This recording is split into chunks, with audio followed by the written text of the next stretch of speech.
Now, let's go back to software. We've seen some great built-in applications, some all-new built-in applications. But now let's talk about third-party applications. Let's talk about the App Store. And to help me do that, I'd like to invite up Scott Forrestal, our Senior Vice President of iPhone Software. Scott? Thanks. Good morning.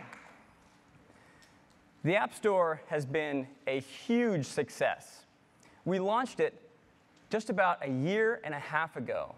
And already, our customers have downloaded over 3 billion apps, choosing from among the more than 140,000 apps available on the store.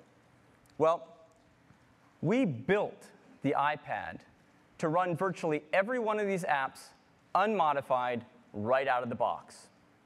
Now, we can do that in 2 ways. We can run these apps with pixel-for-pixel accuracy black-boxed in the center of the screen. We can also automatically pixel double and run those apps full screen.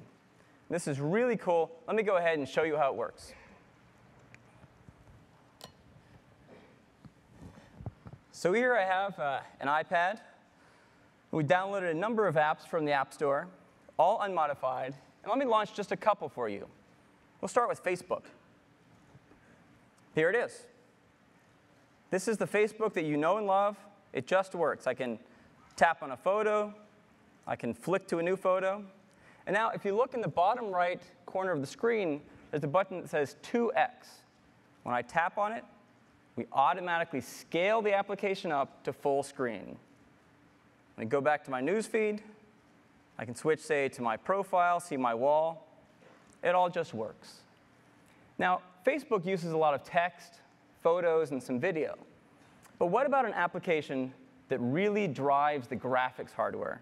What about a game? Let me go ahead and launch a game here. This comes from ESPN, and it's called X Games Snowcross. Now, you can see at the beginning of this game, it plays a video. The video works great on the iPad.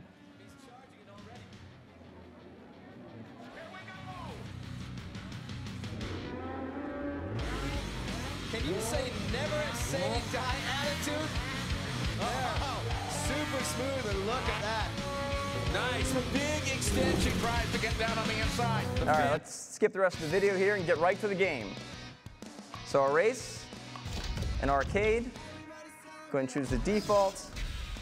I will race Breckenridge with Levi, and let's go.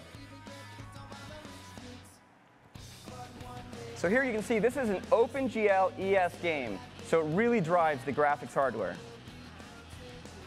And again, this is an unmodified game right off the App Store.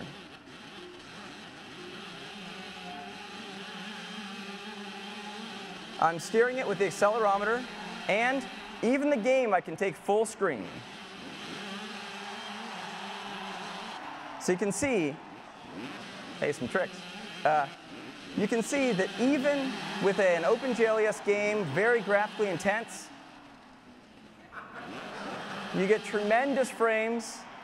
I have to say, having played some games on here, they're smooth and they're incredibly fun. So there you go. Right out of the App Store, unmodified.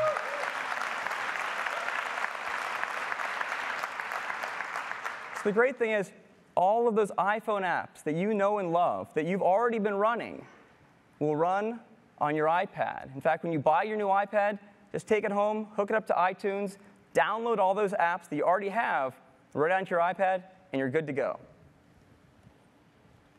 Now, if the developer spends some time modifying their application, they can take full advantage of this large touchscreen display. And you can see that's what we did for all of our applications. We rewrote the user interface of every one of our apps to take full advantage of this large touchscreen display that comes with the iPad, like Photos, and Music, Calendar, and YouTube. They all look great. And we expect developers are going to want to do the same thing. So to that end, we've enhanced the iPhone SDK to now support development for the iPad as well. And we're releasing this SDK today. So developers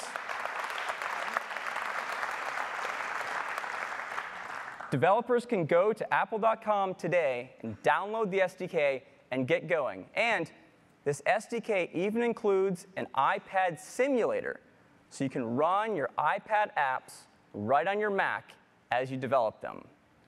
You know, we think it's going to be a whole nother gold rush for developers as they build apps for the iPad. And of course, every iPad comes with the App Store loaded up on it. So you have a great distribution channel to get your apps out to all of our customers. Now, we're going to take and highlight and feature all of the apps that are built specifically for the iPad in the store. You'll still be able to get to all of the iPhone apps, but if you create an application specifically for the iPad, we're going to put it front and center. Now, we're really excited about the possibilities for developers on the iPad. And so, just about 2 weeks ago, we invited a few developers to Apple to give them a sneak peek at the iPad and see what they could create in just a couple short weeks. And I'd like to invite a few of them on stage to show you what they've created, starting with Gameloft. Gameloft is one of the largest developers of games for the iPhone and iPod Touch. They have over 60 games on the App Store that have been downloaded more than 55 million times. To show you what they've been able to do in just a couple weeks on the iPad, I'd like to invite up Mark Hickey. Mark. Thank you, Scott. Thank you. Good morning. Today, my colleague Bogdan and I are here to show you some amazing new gameplay mechanics that we've worked into our award-winning first-person shooter called Nova. So what's different about Nova on the iPad versus Nova on the iPhone or the iPod Touch? Well, when you hold the device in your hands, you'll see the display is just huge, which makes the game immensely fun to play. But the size also gives you a lot more flexibility when it comes to controlling the game. For example, I can slide the D-pad up and down the side of the screen. Or if I want to quickly access some firepower, I can drag the rocket launcher down next to the fire button. So with the controls set up how we like, take a look at the bottom left corner of the screen. We've added a mini-map, and you can stretch the mini-map out across the screen just by dragging the corner with your finger. When we do that, you'll notice that there's this red dot on the screen. This tells us that there's an enemy nearby. Well, another cool feature that we've added is that now you can slide 2 fingers across the screen to throw grenades, like so.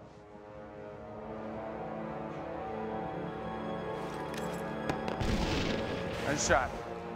So the iPad gives us the ability to interact with the game world in ways that weren't really possible before.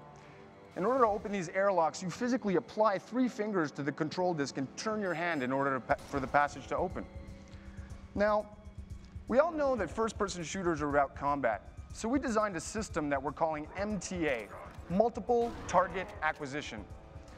With the rocket launcher selected, you can drag a targeting box around a group of enemies and then fire on all of them simultaneously. Check it out.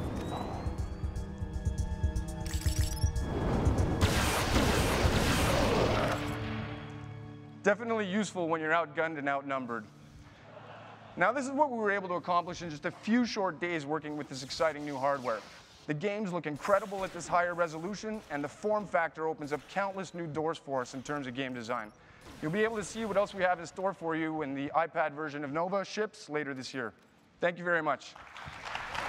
Thanks, Mark.